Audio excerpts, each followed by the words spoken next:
اور آج دن تک اسے مزید خوبصورت بنانے کی تیاریاں جاری و ساری ہیں۔ سالانہ کروڑوں لوگ اس مسجد کا وزٹ کرنے کے لیے آتے ہیں اور حضور اکرم صلی اللہ علیہ وسلم کے روضے مبارک کی زیارت کرنے آتے ہیں۔ مسجد نبوی میں آنے کے بعد تمام مسلمان روضہ رسول صلی اللہ علیہ وسلم اور سنہری جالیوں کے دیدار کے لیے بے چین رہتے ہیں۔ فجر کی نماز کے بعد روضہ رسول صلی اللہ علیہ وسلم پر سلام کی اجازت ہوتی ہے۔ اس کے بعد عصر اور عشاء کی نماز کے بعد سلام پیش کرنے کی اجازت ہوتی ہے۔ یہاں سب انتہائی ادب و احترام سے حاضری پیش کرتے ہیں، بے ادبی کا کوئی چانس نہیں۔ محترم ناظرین، باغ حضرت سلیمان فارسی رضی اللہ تعالی عنہ، اس باغ کی نبی کریم صلی اللہ علیہ وسلم سے خاص نسبت ہے۔ حضرت سلیمان فارسی رضی اللہ تعالی عنہ غلام تھے۔ آپ کے آقا نے آپ کو آزاد کرنے کی جو شرطیں رکھی تھیں وہ یہ تھی کہ آپ کھجور کے 300 درخت لگائیں اور ہر درخت پر پھل آ جائے تو میں آپ کو آزاد کر دوں گا۔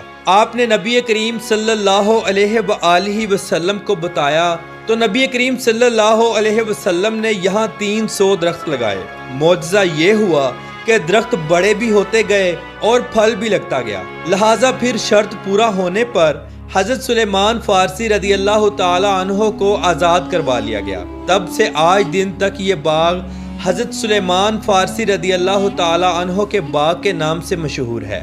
یہاں بے شمار کھجوروں کے سٹال لگتے ہیں۔ زیارات کے لیے آئے مسلمان اپنے گھر والوں کے لیے یہاں سے کھجوریں لے کر جاتے ہیں۔ ریاض الجنہ، ریاض الجنہ مسجد نبوی شریف کا وہ حصہ ہے جو باقی تمام حصوں سے ممتاز ہے۔ یہ حصہ روضہ رسول صلی اللہ علیہ وآلہ وسلم اور ممبر رسول صلی اللہ علیہ وآلہ وسلم کے درمیان واقع ہے۔ نبی کریم صلی اللہ علیہ وآلہ وسلم نے فرمایا، میرے گھر اور ممبر کے درمیان کی جگہ جنت کے باغوں میں سے ایک باغ ہے، یعنی ریاض الجنہ، جنت کا ٹکڑا ہے۔ زائرین اس حصے میں آ کر نماز اور نوافل ادا کرتے ہیں اور یہ تصور ذہن میں رکھتے ہیں کہ وہ جنت کے ایک حصے میں بیٹھ کر اللہ کی عبادت کر رہے ہیں۔ تو اب ہم بات کریں گے جنت البقیع کی۔ حضور اکرم صلی اللہ علیہ وآلہ وسلم نے جنت البقیع کے بارے میں فرمایا کہ جنت البقیع اس طرح روشن ہے جیسے سورج اور چاند زمین کو روشن کرتے ہیں۔ جنت البقیع میں سب سے پہلے دفن ہونے والے صحابی اسد بن زرارہ رضی اللہ تعالی عنہ تھے اور مہاجرین میں حضرت عثمان بن مظعون رضی اللہ تعالی عنہ تھے۔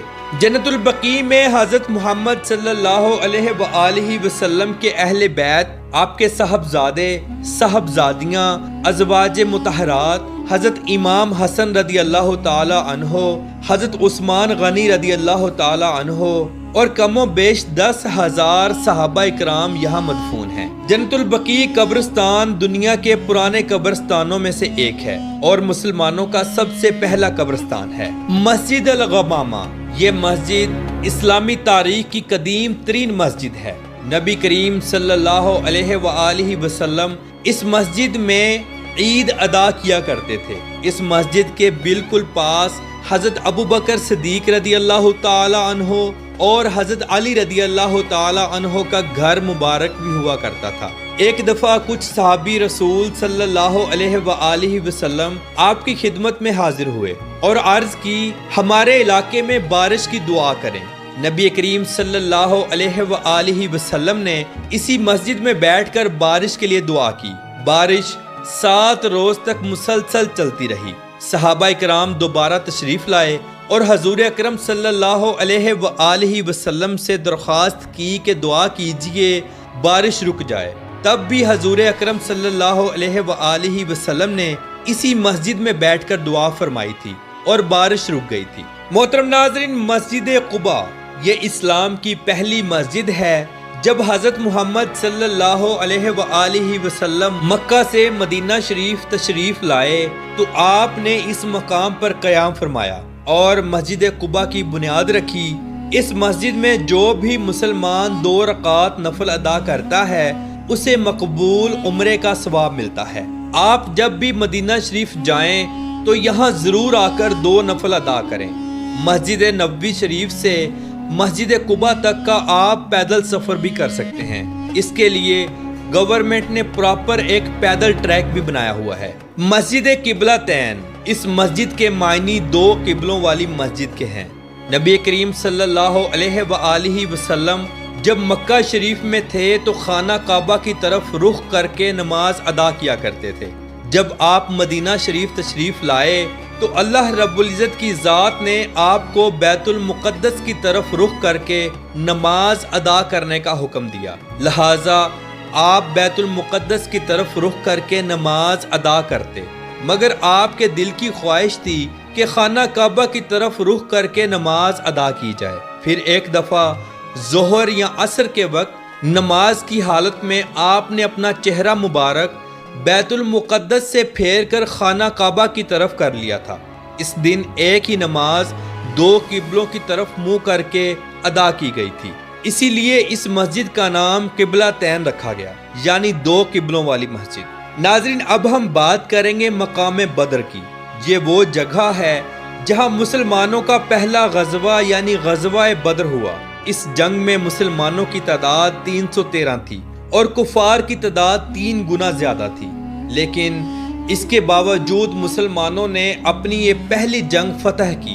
اللہ رب العزت کی ذات کی مدد سے مسلمان فاتح ہوئے۔ اس جنگ میں ایک مسلمان 5 کافروں کو قتل کر رہا تھا۔ ابو جہل بھی اسی جنگ میں ہی قتل ہوا تھا۔ بیر روحا یہاں وہ کنواں بھی موجود ہے کہ جب نبی کریم صلی اللہ علیہ وآلہ وسلم صحابہ اکرام علیہم رضوان کے ساتھ بدر کی طرف جا رہے تھے تو اس کنویں سے پانی پینا چاہا، مگر اس کنویں کا پانی کڑوا تھا۔ نبی کریم صلی اللہ علیہ وآلہ وسلم نے اس کنویں میں اپنا لعاب دہن ڈالا تو پانی میٹھا ہو گیا۔ پھر سب نے پانی نوش فرمایا۔ نبی کریم جب بھی سفر سے واپس آتے تو یہاں قیام فرماتے اور اس کنویں کا پانی نوش فرماتے۔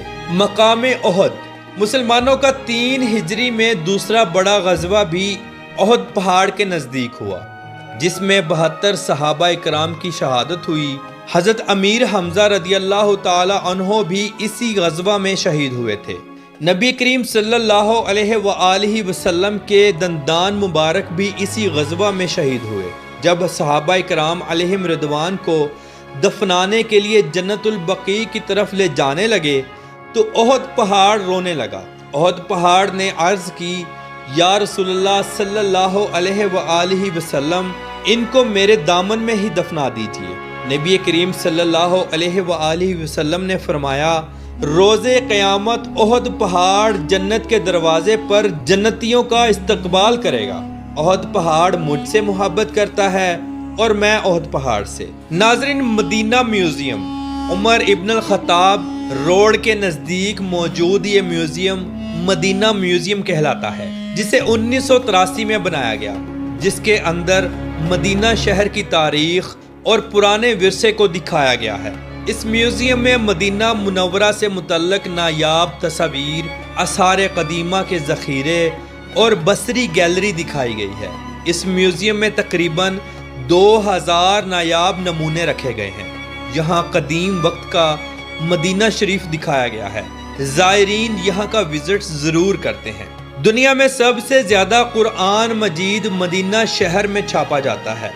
یہاں موجود فہد پرنٹنگ پریس دنیا میں سب سے زیادہ قرآن مجید پرنٹ کرتا ہے۔ یہ پریس 1985 میں شروع کی گئی تھی۔ یہاں 200 سے زائد زبانوں میں قرآن مجید پرنٹ کیا جاتا ہے۔ ناظرین، مدینہ منورہ کا موسم اور آب و ہوا گرمیوں میں انتہائی گرم ہوتی ہے اور 2 مہینے ٹھنڈی ہوائیں اور پھر تھوڑی سی سردی پڑتی ہے۔ مدینہ منورہ مسجد نبوی شریف میں دنیا کے سب سے بہترین اور بڑے اے سی لگائے گئے ہیں۔ یہاں پر گرمیوں میں بھی فرش ٹھنڈا ہوتا ہے۔ مدینہ شہر میں شادیاں انتہائی دھوم دھام سے کی جاتی ہیں۔ روایتی لباس اور ہاتھ میں تلوار پکڑ کر رقص کیا جاتا ہے۔ کھانوں میں مٹن مدفون، لحم مدفون، ہریسہ، قہوہ، گہوہ اور کھجوریں، ان سب کا اہتمام ہوتا ہے۔ عربی حضرات خوب جم کر کھاتے ہیں۔ یہ لوگ ہاتھ سے کھانا پسند کرتے ہیں۔